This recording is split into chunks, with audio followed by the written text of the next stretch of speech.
Hello, everyone, and welcome to today's webinar, The Importance of Liquid Biopsy MSI for Studying Tumors and Immunotherapy Applications.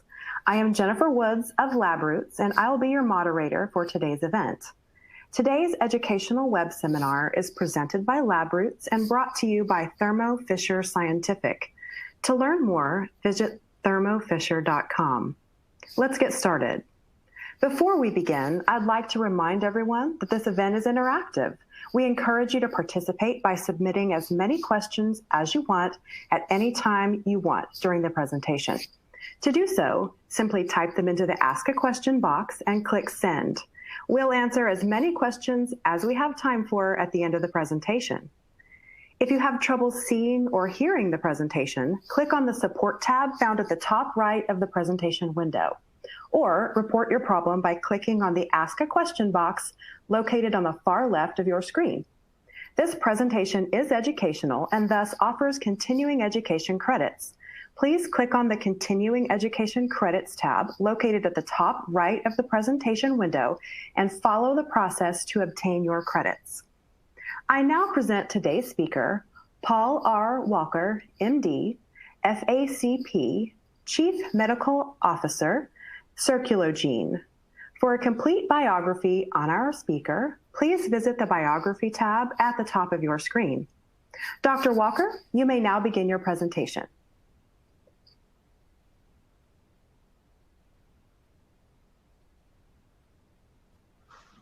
Thank you. It is a delight to be able to present today on the importance of liquid biopsy microsatellite instability for the study of tumors and immunotherapy applications. We are in the midst of a remarkably transformative era of treating cancer with precision molecular oncology and immunotherapy with immune checkpoint blockade. And what is really exciting is, for the first time, we're just not making small strides of improvement, but we're getting extended survival with targeted therapies and immunotherapy and beginning to elevate the cancer survival curve to the point of curability across even metastatic solid tumors. What is vital in this new era of treating cancer is the evolving technology of liquid biopsies with plasma next generation sequencing to assess for circulating tumor DNA and RNA. And now we have that same capability to test for microsatellite instability. This is the Thermo Fisher disclosure slide for my talk. In medicine, we can always learn from the past to better the future. It was in 1966 when Henry Lynch first published the Lynch syndrome of familial cancers when he went through pedigrees of families with clusters of cancers. It was not until 3 decades later that the underlying cause of these cluster of hereditary cancers that made up the Lynch syndrome was identified with the microsatellite instability due to DNA mismatch repair deficiency. That was 3 decades ago. Where have we come over the past three decades to where we are today?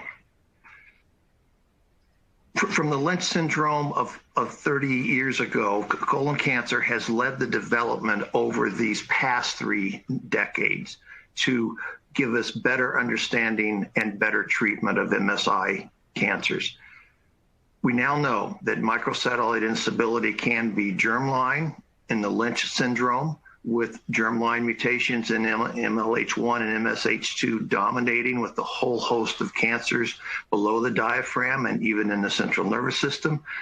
But it can also be sporadic, such that 10% of colon cancers will be sporadically MSI high due to epigenetic MLH1 silencing.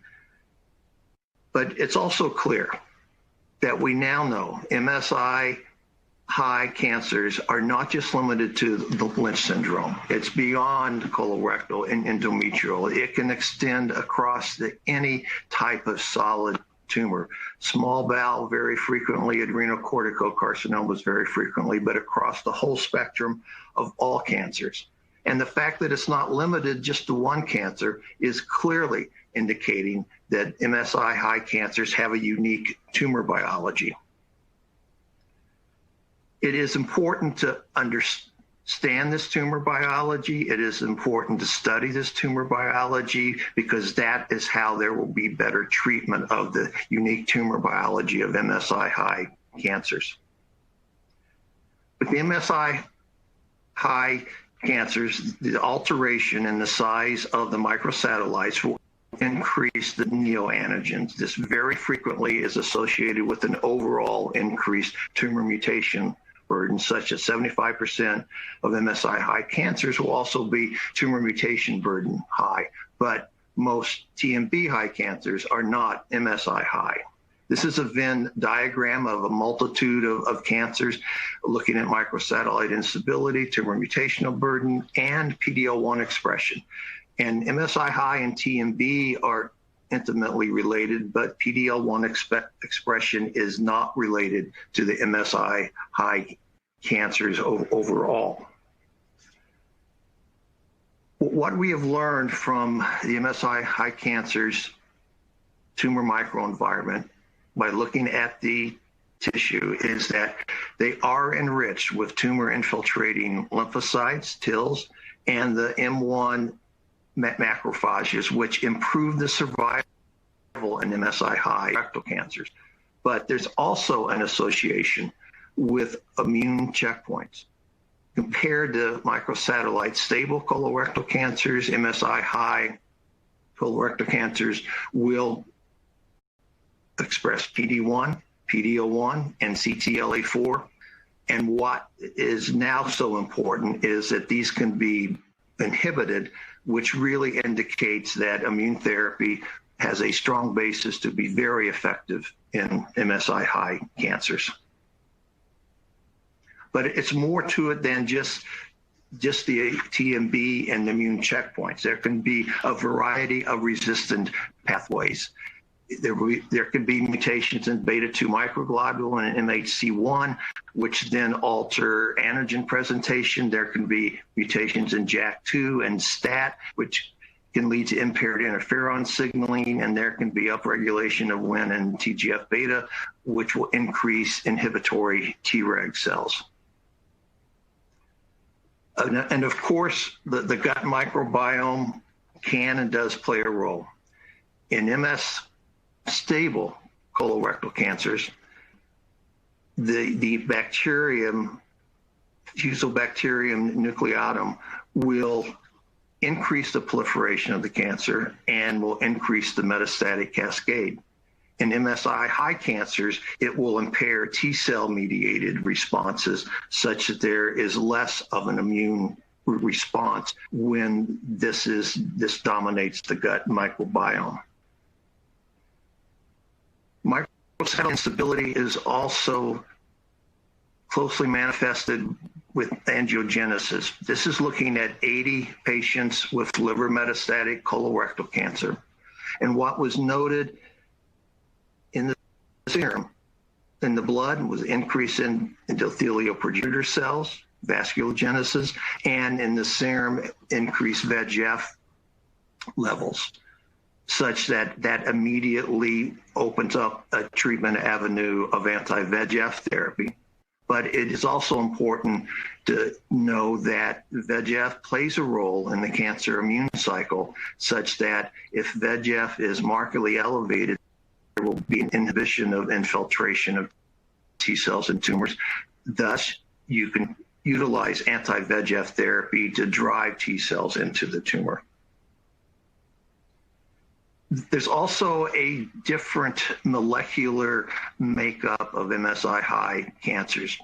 This is looking at colorectal cancers from the large Memorial Sloan Kettering database. And what they found in the MS stable patients, that the incidence of targetable fusions was only 0.4%. However, in the MSI high population, it was 5%, and some studies even as high as 7%. So any MSI high cancer needs to be assessed for a targetable fusion such as NTRK, ALK, and ROS1 because their therapeutic outcome and impact is radically different compared to standard therapy.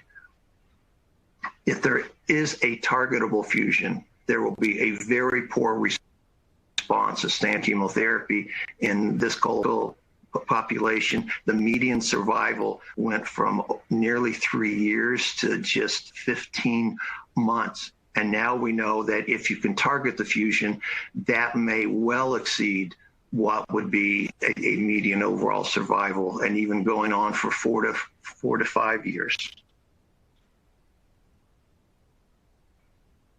Unique tumor biology of MSI high cancers does lead to a unique treatment response. A decade after MSI was identified, it was clear that MSI high cancers did not get much, if any, in fact, maybe a detriment benefit to adjuvant chemotherapy. It was also known that MSI high cancers tended to do better, but just no benefit of adjuvant chemotherapy. And this was really demonstrated in the MAGIC trial, where adding chemotherapy was a detriment to survival with MSI patients. This was in the gastric cancer, pre and post-op chemotherapy. Those who had surgery alone, the MSI high status does better. That is much better than the MS stable patients. And conversely, if those patients received chemotherapy, their outcome was horribly poor. Now, this may be a post hoc analysis, but it's not stratification. It is unique tumor biology that does very poorly with chemotherapy. It is also clear and suggested from the preclinical data that anti-VEGF therapy, and particularly with the prototype bevacizumab, can do very well when added to chemotherapy and can overcome the detriment. This is looking at metastatic colorectal cancer, comparing bevacizumab plus chemotherapy versus cetuximab with chemotherapy. And in the MS stable patients, there was no difference, but the MSI high patients, there was a dramatic improvement when bevacizumab would add to chemotherapy, nearly doubling the median overall survival compared to cetuximab with MSI high. Even in the adjuvant setting, there can be a benefit of bevacizumab. Now, the standard of care in the adjuvant setting is bevacizumab is not effective. But in this particular study of the NSABP C08 of modified FOLFOX for the adjuvant setting of resected colorectal cancer, adding bevacizumab, no benefit in the MS stable population, but in the MSI high patients, there was a significant improvement of curability by adding bevacizumab to the adjuvant chemotherapy, overcoming the detriment of chemotherapy and enhancing the benefit. Again, this is post hoc, but again, it's not stratification. It is treating the unique tumor biology. It was 5 years ago where immunotherapy really exploded across the multitude of solid tumors. And it was because the understanding and then the development of monoclonal antibodies. And the understanding was that there are immune checkpoints which put the brakes on our immune system. CTLA4 plays a role in priming of the T cell, and thus it blocks that priming. But with the monoclonal antibody, ipilimumab, that can block the block, therefore T cell priming can occur.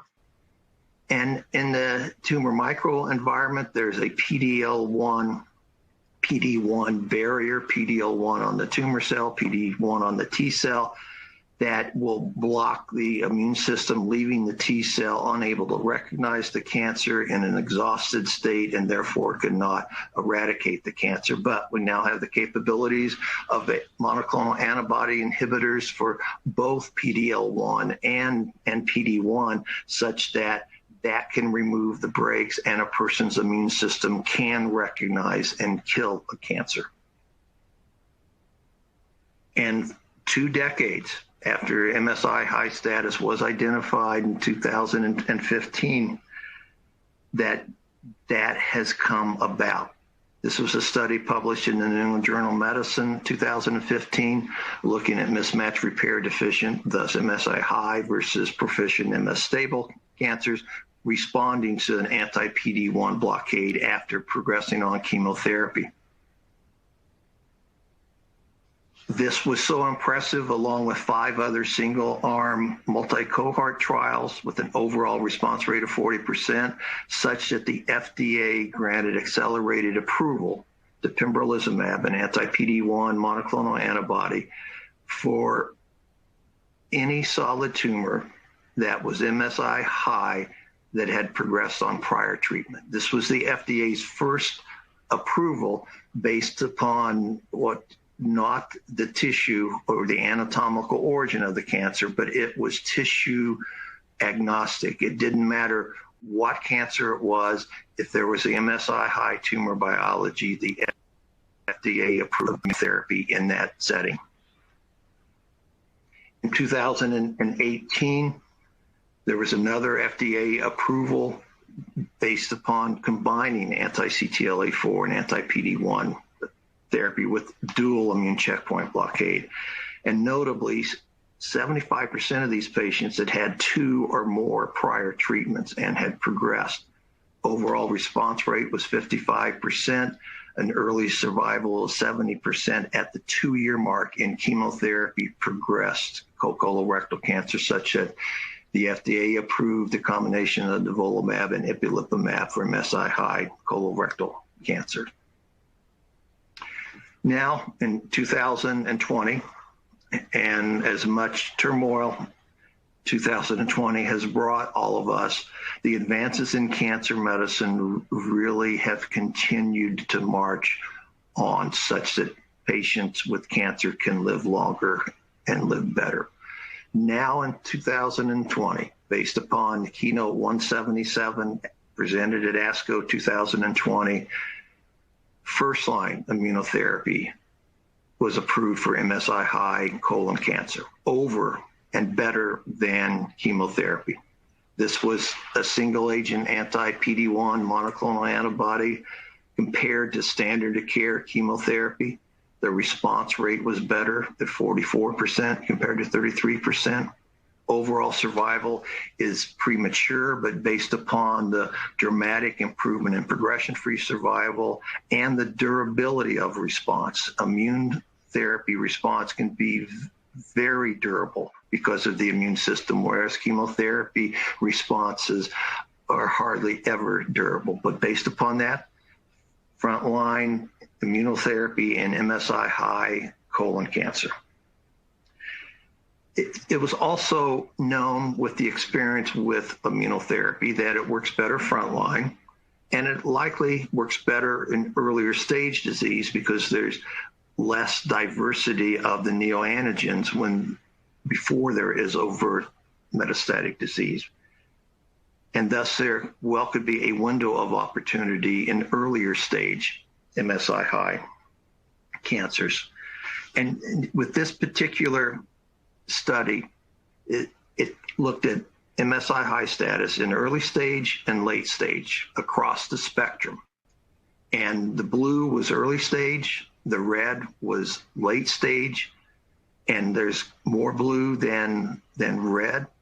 Thus, MSI high can be more present in earlier stage across all cancers. That's such that testing for MSI high status should be done in all cancers and really across all stages because of the dramatic impact it has on the therapy and the outcome.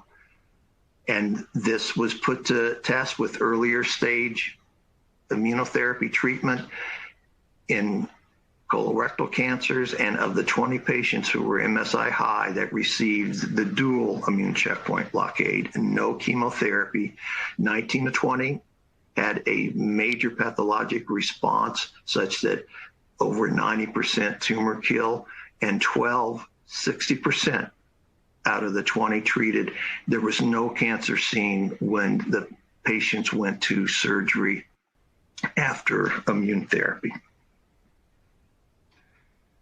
In MSI, the MSI high tumor biology, clearly chemotherapy is not effective and seems to be detrimental. Clearly anti-VEGF therapy is effective and can undo the detriment of chemotherapy. And it also can play a role in immune therapy. And immune checkpoint blockade is very effective. However, only 40 to 50% respond and half don't receive a benefit. But what still, as a medical oncologist, still gives me goosebumps is every time a person responds to immune therapy. This particular individual in October 2018, extensive metastatic cancer, just with 2 months of immune therapy, the cancer is no longer seeable on PET imaging. On this individual, this is a metastatic melanoma, but just shows the power of immunotherapy, extensive metastatic disease. With immunotherapy, a complete response with the one blush on the left ankle just being an ulcerated cutaneous metastases. And what is so dramatic is that the immune therapy does nothing directly to the cancer. Chemotherapy will directly treat a cancer, radiation directly treats a cancer, surgery removes a cancer. Immune therapy does nothing directly to the cancer, but it will allow a person's own immune system to treat the cancer. The same immune system that allowed the cancer to develop in the first place, a person's immune system is now getting rid of the cancer. But even with all of the dramatic advances we're seeing in this transformative era of cancer medicine on both molecular precision, oncology, and immunotherapy, the testing needs to be done to identify the best treatment. And it's not getting done. This was from the National Cancer Database, looking at young patients with colorectal cancer, which had immediately sparked a high risk and concern for Lynch syndrome. Based upon the number of nodes, which should not make any difference at all, if there were greater than 12 nodes examined at the time of surgery, Lynch syndrome, MSI high testing was being undertaken.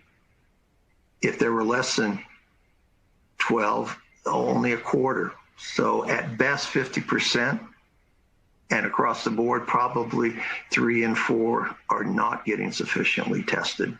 And the barrier is the insufficient tissue sample to run the test. Tissue acquisition is the biggest barrier, and thus the tremendous treatment benefits are missed. But tissue also has other limitations. There is intertumoral and intratumoral heterogeneity. And a tissue biopsy gets one site at one point in time. This was a study of IHC staining for MMR status, and thus MSI high, at the primary site and then at a metastatic site. And of the patients who were MSI high in their primary tumor, 20% of the time they were MS stable in the metastatic tumor. And the tumor mutational burden reflected that in the MSI high primary, TMB high, and the MS stable, TMB not high. There's also clonal evolution that is ongoing. This was a study of 24 cases of ovarian cancer,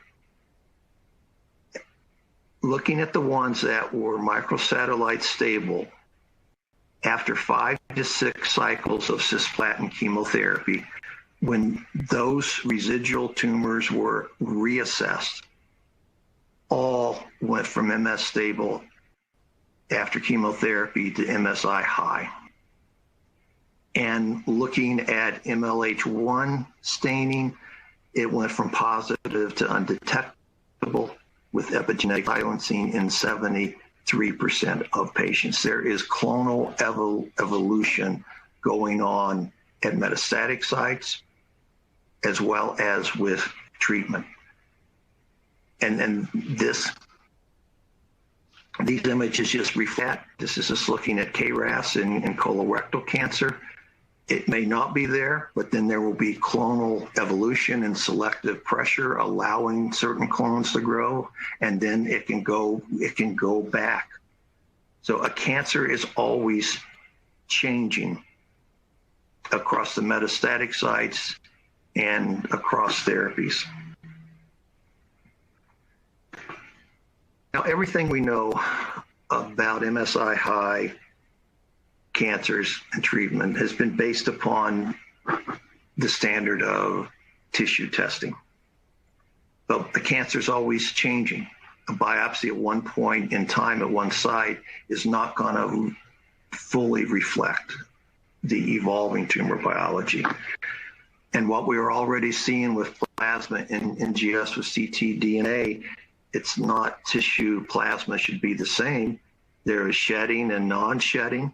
And the more aggressive clone that's circulating is the dynamic clone that needs to have the aggressive treatment, not necessarily purely the static clone that is not metastasizing. And why should we not expect that with MSI high status? The liquid biopsy technology from medical oncologist standpoint really came alive at the 2016 ASCO meeting with liquid biopsies focusing on not circulating tumor cells, but circulating tumor DNA and now RNA and expanding capabilities. The beauty of a liquid biopsy, it's non-invasive, easy to obtain. It can be easily repeated. There can be real-time monitoring of treatment response and tumor biology evolution with resistance. It's quick, and it can overcome the tissue heterogeneity. And we now have the capability of testing MSI with liquid biopsies. With liquid biopsies, you just get a whole new view of a tumor into a tumor biology. And once there's a new technology, you start seeing things differently. Then you have to think differently. You have to understand differently so that you can do differently. The new Thermo Fisher TrueMark MSI assay has made it easier than ever testing for MSI status of cancers. It is an expanded 13 MSI marker panel beyond the Bethesda 5 marker panel. There's no requirement for a normal tissue for full interpretation. There can be only a low input of DNA is needed. Thus, it can be utilized on circulating tumor DNA. It compares right on par with the standard IHC tissue testing with a sensitivity of 92%, specificity of 97%, and it can also be utilized when there's low mutant allele fractions. This is a study we did at Circulogene. It was presented at the AACR meeting in 2019, and it tested liquid MSI across nearly 400 cancers. Dominated, half were lung cancer, but a variety of other cancers. And what we found in liquid MSI was high in 27% of the patients. When we looked at the East Carolina University lung cancer cohort, we found that 18% of the lung cancer patients were liquid MSI high but parallel tissue microsatellite stable. Again, the dynamic aggressive clone can be and frequently is different than the static clone. And we noted that 3 patients went from MSI high, MS stable to MSI high when they recurred. Now, this is certainly seeing things that were not seen with tissue. Why the 27%? Why the 18%? Why changing? But when you begin to see things differently, you observe, you think, you ask why, and then you adjust. And when you see these findings, you begin to need to question exactly what is going on that needs to be studied in a completely different manner.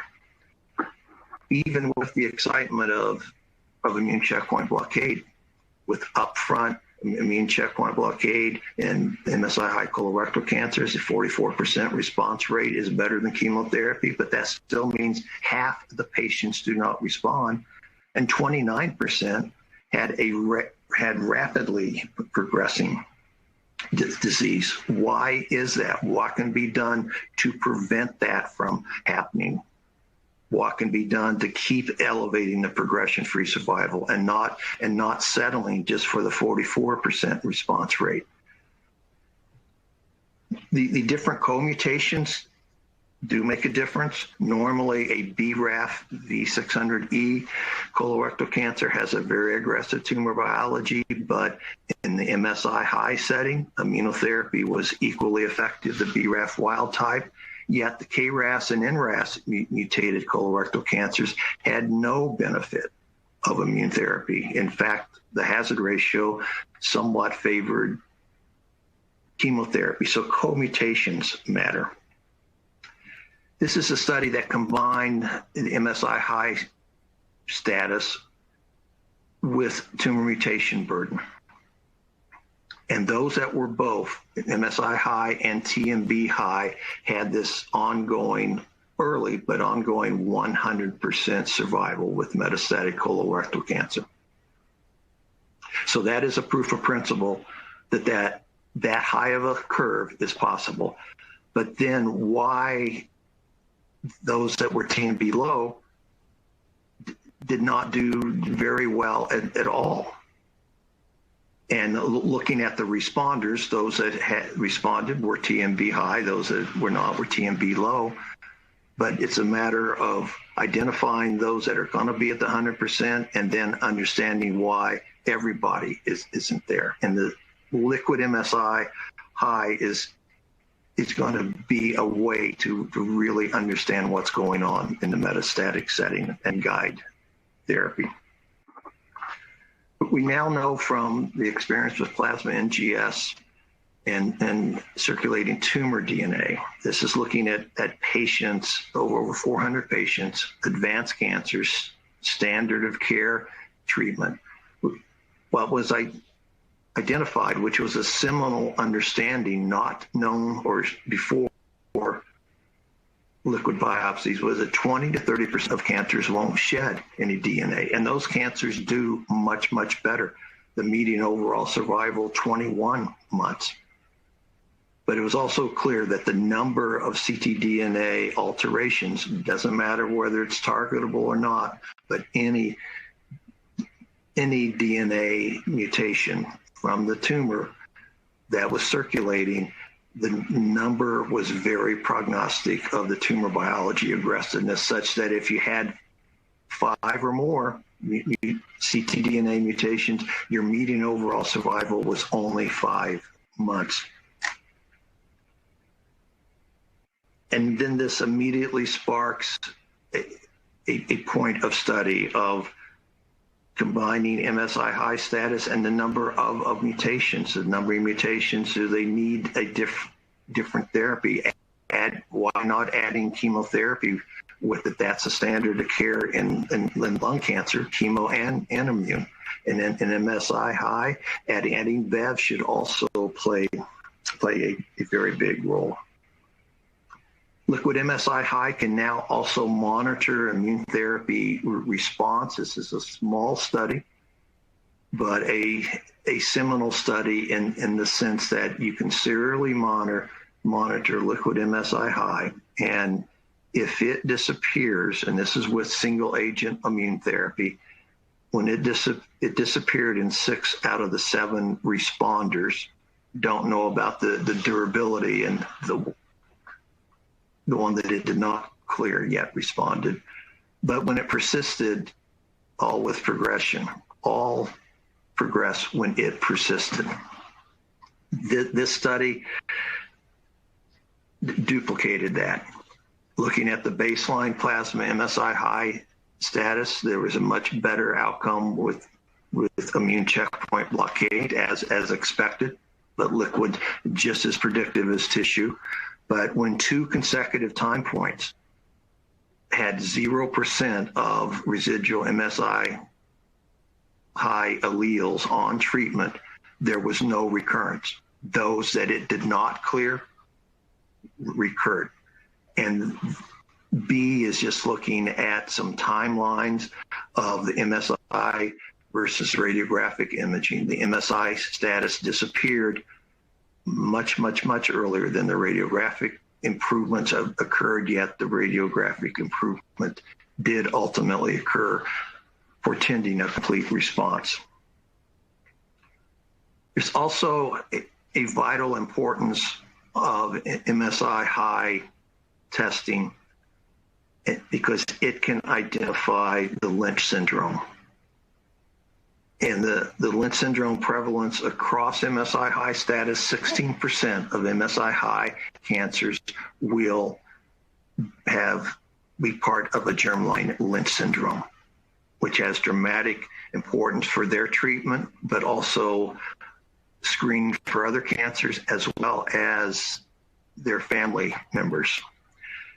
And an MSI high cancer, regardless of the cancer subtype, should prompt genetic assessment for the evaluation of a Lynch syndrome. This was an editorial in JCO Precision Oncology, just looking at the NGS sequencing for MSI high. And it has been postulated that as many as 1.2 million individuals in the United States carry a gene associated with Lynch syndrome, and the 95% of these individuals are unaware of it. Therefore, MSI testing is not only important for precision medicine, detecting those individuals who might benefit from immunotherapy in all cancers because it is tissue agnostic, but also for precision health, detecting those individuals who are predisposed to developing cancer. I certainly don't pretend to have all the answers or even know all of the questions, but we can't let the limitations of tissue limit what liquid MSI testing can identify and see. I can only give my perspective as a medical oncologist, but it will take a new translational cancer research approach of more than just preclinical and clinical translation. But when you have a new technology, you have a triangle, and every piece of information from that new technology may well be seen, just as in liquid MSI, seeing things that we did not know before. And that needs to be fully studied to continue to help individuals with cancer live longer, live better, and continue to elevate the right side of cancer survival curability curve. We are clearly far smarter together than each of us alone. Thank you, and I'm certainly eager to take any questions on what you have.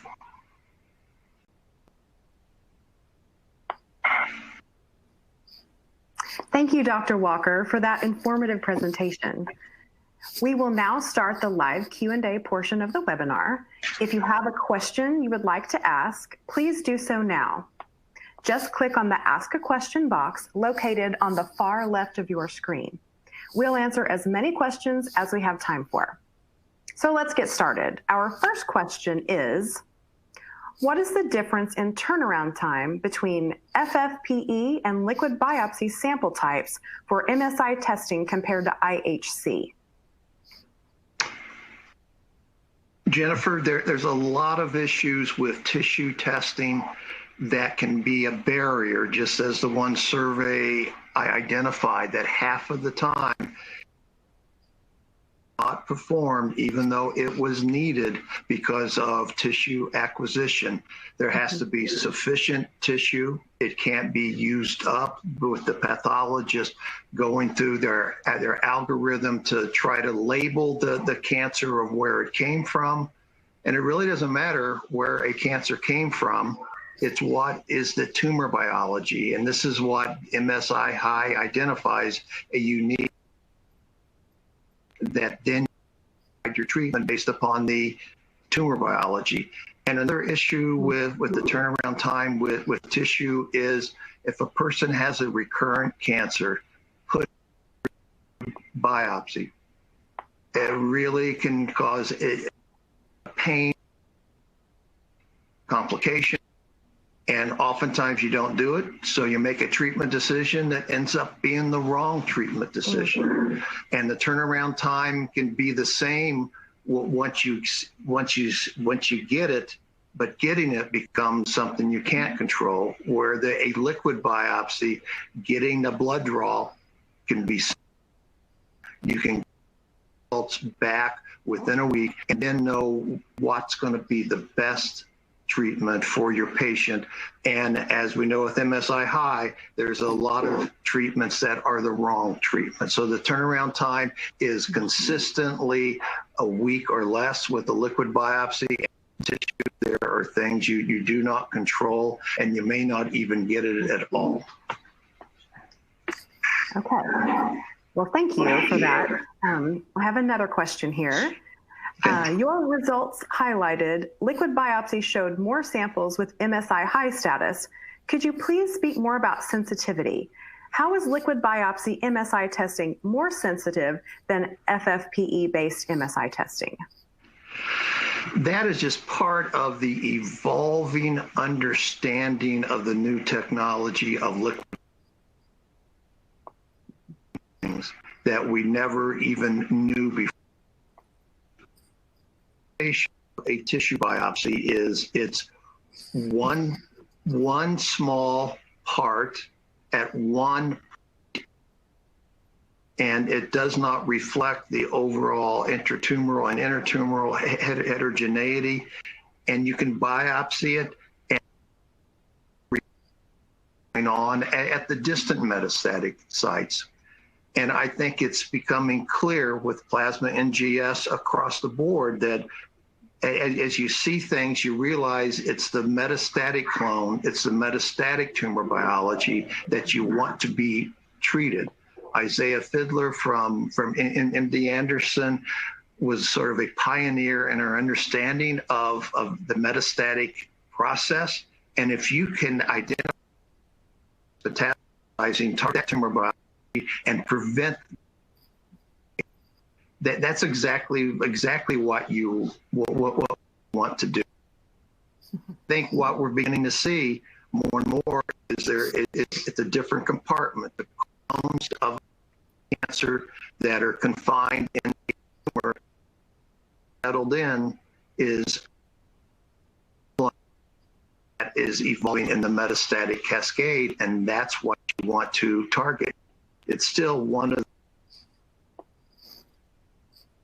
answers on exactly what is going on, but it's something that we did not expect at all, because tissue was felt to be the absolute gold standard, and to be honest, tissue is not the gold standard.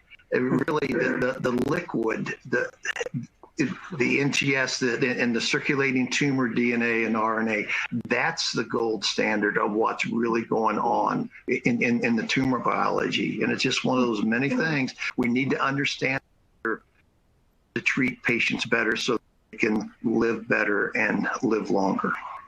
Yeah. Excellent. Third question here. Why is it important that we look at more markers for MSI analysis, more than the 5 markers on the Bethesda panel?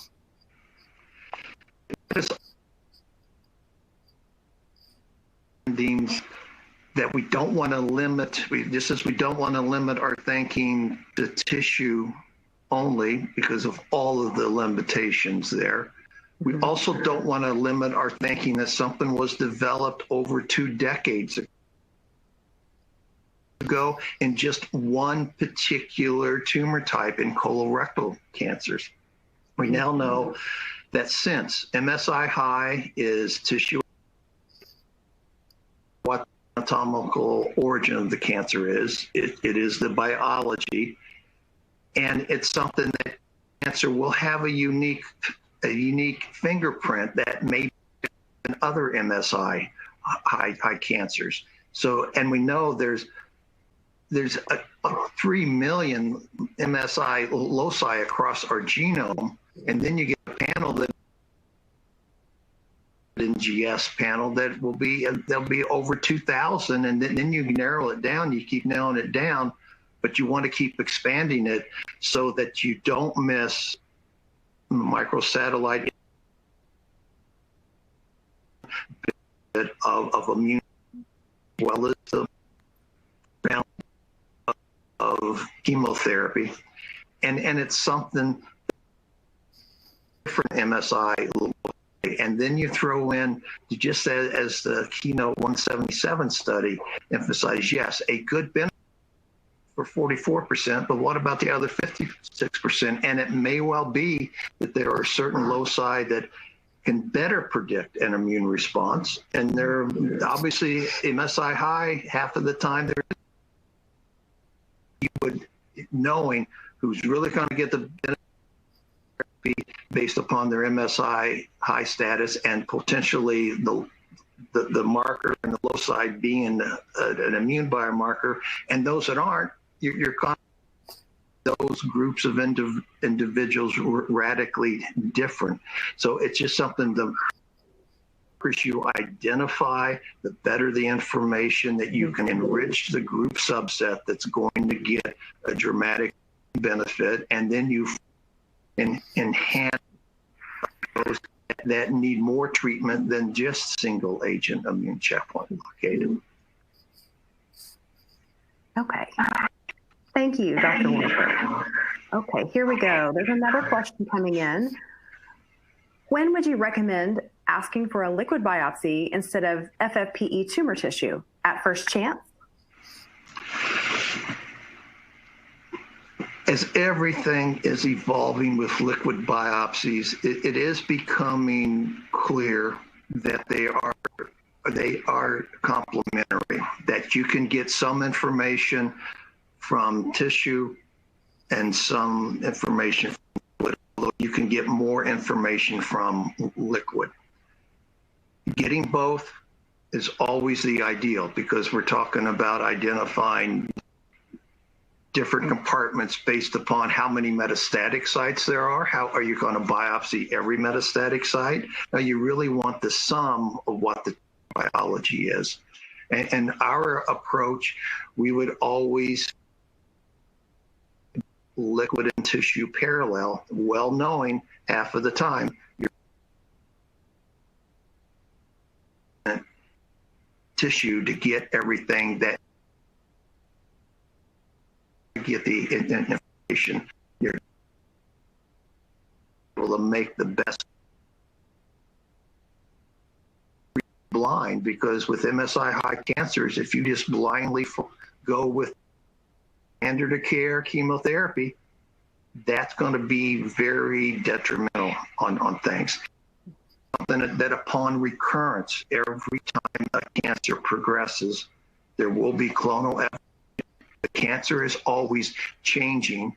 You don't want to make treatment decisions based upon the cancer that's not the active clone that is undergoing the metastatic process, and it's always changing with resistance, just like in that cancer population. Everybody that was MS stable after cisplatin when they were rebiopsied of any of the residual disease and residual resistant clones were MSI high. And it's something that with the liquid biopsy, as with everything, we sort of started in metastatic disease and then you end up working back. And now we know two things there. You want to be able to monitor that over time. And therefore, repeating the liquid biopsy provides you far better information than sometimes and oftentimes repeating scans. I'm not advocating not repeating scans, but clearly, time and time again, a liquid biopsy can identify things better, identify things earlier, and even the very fact of clearing the MSI status in the blood is a very, very, very good predictive indicator. And whereas if you don't, you will clearly need something different. And another thing that is evolving is if MSI high is actually more frequent in earlier stage disease. The utility of MSI high in early stage disease, where you even get your cure benefit, just as in that one neoadjuvant study with a 60% pathologic complete response. Dual immune checkpoint blockade, MSI high colorectal cancer, 60% of the time, no cancer seen. Now that was with surgery, but ultimately liquid may even, and we're not there yet, but things are rapidly evolving, and that's why the understanding and the thinking has to be rapidly evolving. That it may not even need surgery if you would potentially clear your MSI high on things. So it's just something that getting a liquid biopsy provides so much information at every point in time for the best treatment decision that you can make, where tissue, you end up not getting it, and then you don't know it, and then you make the wrong step. Okay. We have time for one more question. Let's see here. What are adequacy criteria for liquid biopsy, and how frequent is false negative when tumor burden is very low? That is also one of the evolving understandings. Initially, it was, okay, plasma has to be concordant to tissue, but that was sort of old thinking. Now it's clear that certain cancers will shed more ctDNA and RNA than other cancers. Those cancers that are mutations clearly have a higher tumor burden. It's evolving that it's clearly a more aggressive cancer, just as that one side shedding any ctDNA. In the metastatic setting, the median overall survival was 21 months plus, but it was only 6 months if you were shedding. So you're not going to get a false negative in the sense that it's negative and it's falsely negative. It's just shedding and non-shedding, still actionable on things, and also why tissue and plasma are still going to be complementary. That if you're not shedding ctDNA and your liquid MSI is negative, that's actually a much better potential situation, because you've already cleared your MSI high, and you clearly will do better. So even information that's not directly targetable is always actionable from liquid biopsies, as you begin to understand, in particular, the shedding, non-shedding biology concept. Okay, great. I would like to thank the audience, first of all, for joining us today. We would like to get your input about the presentation and questions about your current MSI workflow. In a moment, you'll see some survey questions. If you'd please take a moment to add your input to the poll, we would greatly appreciate it. Dr. Walker, do you have any final comments for the audience? The final comment is all of this, the whole MSI, the preclinical work, with the clinic. That was the old translational cancer research. Now we have with the new technology. Now it's sort of a triad, and we need to work together to keep going forward, because it's not just a matter of information. It's a matter of patients' lives. That all of this is for patients because it matters. Yes. Okay. Thank you again, Dr. Walker, for your time today and for your really important research. We would like to thank LabRoots and our sponsor, Thermo Fisher Scientific, for underwriting today's educational webcast. Before we go, I'd like to thank the audience for joining us today and for their interesting questions. Questions we did not have time for today and those submitted during the on-demand period will be addressed by the speaker via the contact information you provided at the time of registration. This webcast can be viewed on demand.